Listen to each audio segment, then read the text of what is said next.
At ngayon po ay ang paksa na pagdedebatehan namin ay ang paksa nasa Luke 23:43 na ang nakalagay naman, and Jesus said unto him, Verily I say unto thee, today shalt thou be with me in paradise.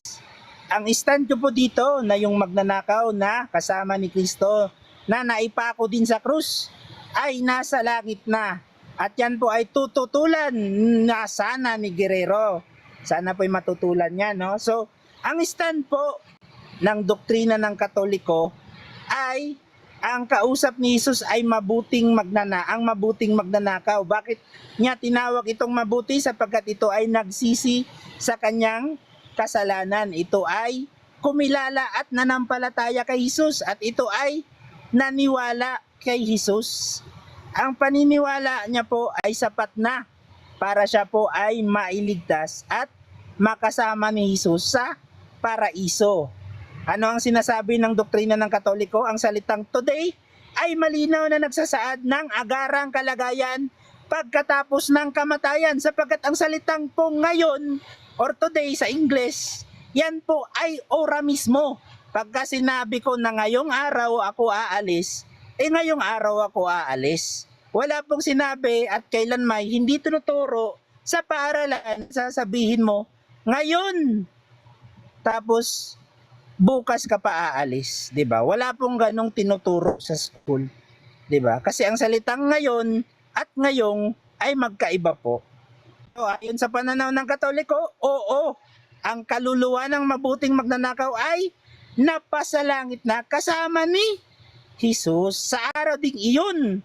Sa araw ding iyon sinabi hindi bukas, hindi makalawa, hindi next year, hindi 10 taon after. Ang sinabi sa Katoliko ay sa araw ding iyon dahil sa biyaya at pagsisisi na ibinigay at ginawa ng magnanakaw at ibinigay naman na biyaya ni Kristo. 'Di ba? Yan po ang malinaw na stand ng Katoliko kung bakit sinasabi namin na yung magnanakaw ay andoon na sa langit. Kasi ang pagkakasabi ni Kristo ay walang joke. Hindi po nagjo-joke ang ating Panginoong Diyos na si Hesukristo. Hindi po siya nagbibiro sa lahat ng kanyang binibigkas. Pagka sinabi niya ngayon, ibig sabihin po ay agaran. Wala po tayong maririnig sa teacher na magtuturo na yung salitang ngayon, ito po ay kahapon, bukas makalawa, o sa future. Wala pong ganon dahil ang salitang ngayon po ay nangangahulugang present. Yan po ay mangyayari ngayon mismo. Kung sasabihin ko na ako'y aalis ngayong alas 3, aalis ako ngayong alas 3. Kung sasabihin ko naman na isasako ko si Guerrero ngayon debate na to, ay isasako ko siya sa debating ito ngayon mismo. Hindi bukas makalawa, hindi kahapon, hindi 10 taon after. Dahil klarong-klaro, letra por letra, ang nakalagay doon ay ngayong. Ngayon, ang stand naman na ngayon wala pa daw sa langit dahil daw yung salitang ngayon daw ay hindi daw nangangahulugan na ora mismo. Yan daw ay nangangahulugang pangako. Wala ka namang mababasang translation ng salitang ngayon ay mangangahulugang pangako. Dahil ang salita pong ngayon ay isang pang-abay. Kung saan ginagamit, kung kailan mo ito gagamitin mismo. Katulad ng, ngayon ko bibilhin ang cellphone na yan. Hindi po bukas, hindi po kahapon, kundi ngayon mismo na araw. Kung may sinabi man siyang oras, ngayon mismo alas 5, maliligo ako. O di alas 5, maliligo siya. Hindi bukas makalawa, hindi kahapon, hindi next year. Pagka sinabi, ulit-ulitin ko. Kasi ang sinabi ay ngayon. Wala kang mababasa sa ibang talata na may sinabi, in the future. Kung merong mababasa si Guerrero, talo na ako. Pero pag wala siyang mababasang verbatim na mahilig gawin ng kapatid niyang si Robin De La Rosa, ay talagang masasako siya ngayon. Ayan, salamat po ng marami. At yun na po yung pahayag ko. Thank you. Thank you.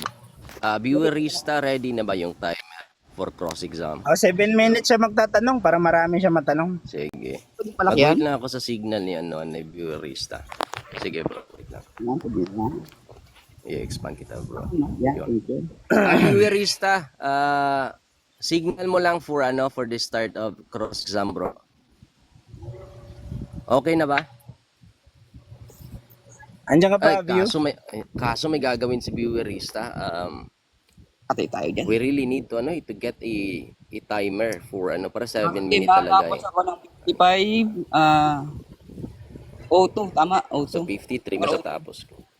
O2. Ay, 3 pala kasi. 353 sa akin ngayon, so matatapos ka. Let's say 401 bro. Ganyan na lang, sige. 53 so O1. O, sige, thank you. Anong tanong? Johan, kapit ka ng ChatGPT, sumasang-ayon ka ba kay ChatGPT? Sagot. Ay yes, dahil ang tinanong ko kay ChatGPT ay ang paliwanag ng Katoliko. Next question. Question. Ito na, pakita ko na, patay ka. Yan. Sabi Patay mo, na daw ako. Wait lang, paano ba to?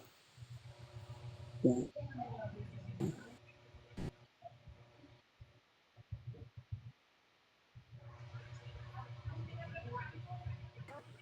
Ayun, mag-show. Pali yan, nakaduyan pa ako niyan. Wait lang. Nakita ko pa, ma'am, pangit. Ba't ayaw ma-show? Ayun. Ayaw ma-show. Ayaw mo show. Magtanong ka na, kapatid, no ba? Ito, isang Tatanong tanong ka lang ba? to. Dito, matutalala ka. Wait lang. Isang tanong lang. Sige. Sinushow ko lang eh. Pangalawang tanong mo na yan. Anong isang tanong? Next question bro. Pangalawang tanong mo na yan. Next question na. Sige. Kasi bakit ayaw kasi? Sayang. Ang sabi dito ng ChatGPT, ito.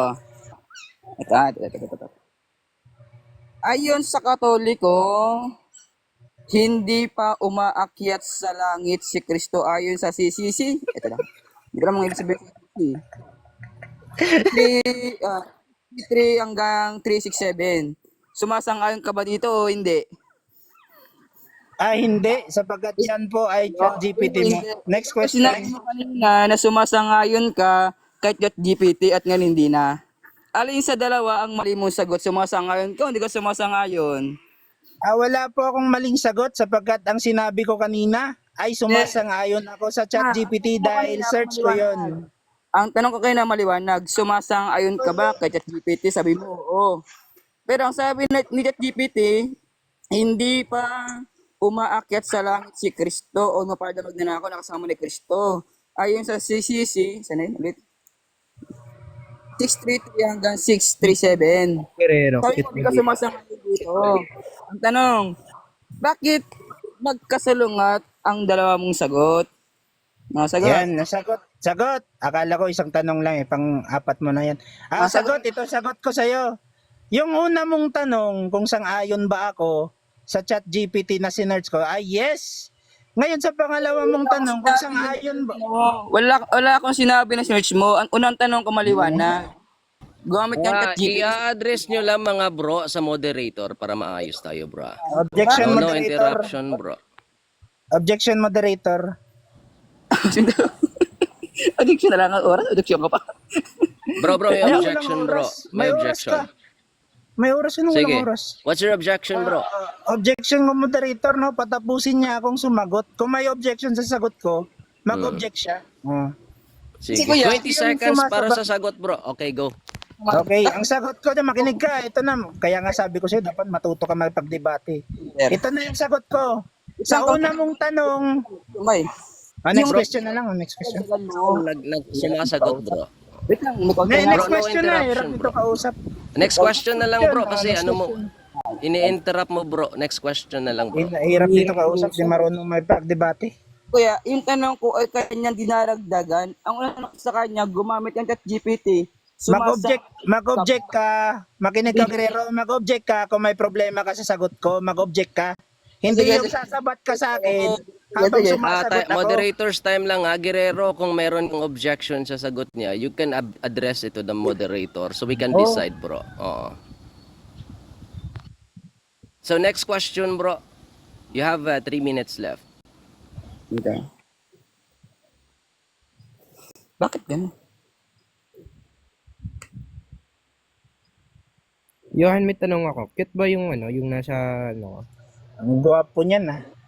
Ay, bakit may nangangailam si Philip? Ay, naku po. Mute muna kita, Philip, ha, Ay, para okay.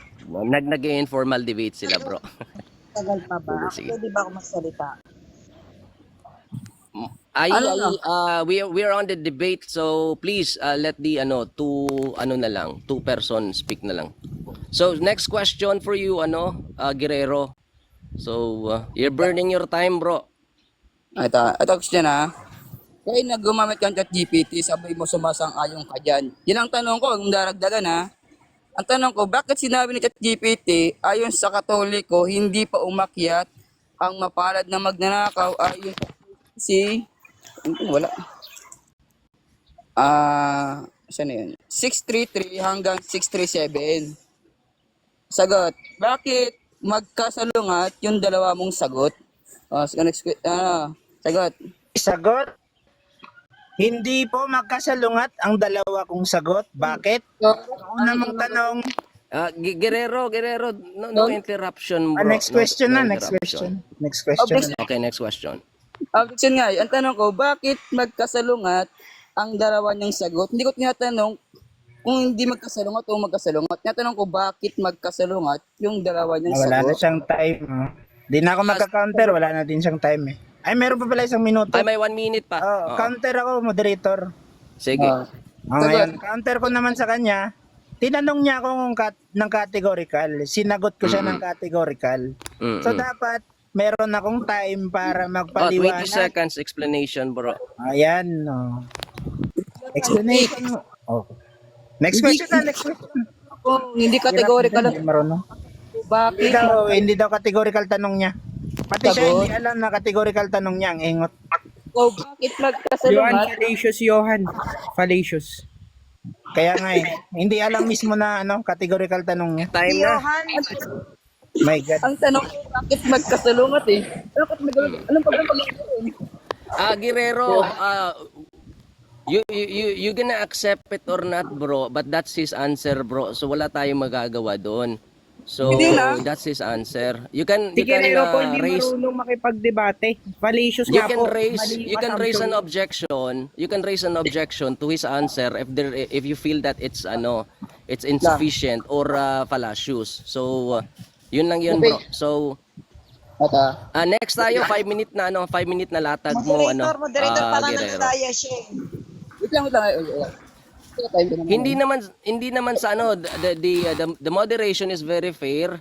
You should address your objection to the moderator first. Second, no interruption.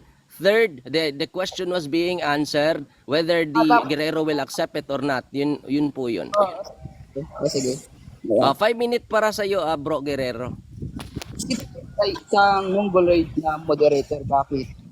Napagkat si David ay pinapabayaan niyang magsalita si Philip. Kung di siya mongoloid Si Guerrero mukhang tae. Can only unmute them, bro. Ay, bakit umiyak? I can only unmute them pero hindi ko control yung kanilang microphone, bro. So do not address and add home to me, bro. Focus on the debate. Don't may 5 minute ka na latag na, so go ahead. Hindi natin na ako eh. Si David ay isang mongoloid. Bakit? Kasi pati yung dalawa, pinapabayaan niyang nagsalita. Pwede ba akong palakihan, kuya? Pwede ba akong palakihan? Ano mo, papabayaan? Mamaya na lang, bro, Philip, kasi maglalatag pa si si Guerrero ng 5 minutes. Oo. Wait lang, paano ba to? Sige, Guerrero, 5 minutes para ma-cross exam ka din. Sige na. Si David nga po ay isang mongoloid na siraulong katoliko. Bakit? Ito, okay na. Yun. Ang sabi diyan, ayon sa katoliko, umakyat ba sa langit ang kasama ni Kristo sa krus? Ang sabi, ayon sa aral ng simbahang katoliko, hindi pa agad. umakyat sa langit ang kasama ni Kristo. Totoo si John, eh, sa baba niyan, ay bakit ganun? Nagano? Bakit nag-report? Ang sabi diyan, bit nawala. Ang sabi diyan, nasisisipan ni Naban bulak.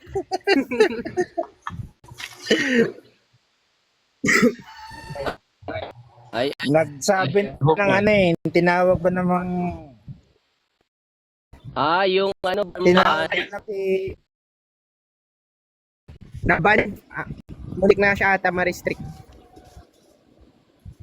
sige pa. patuloy mo, Ano, kapatid na losing Guerrero, ano? patuloy mo.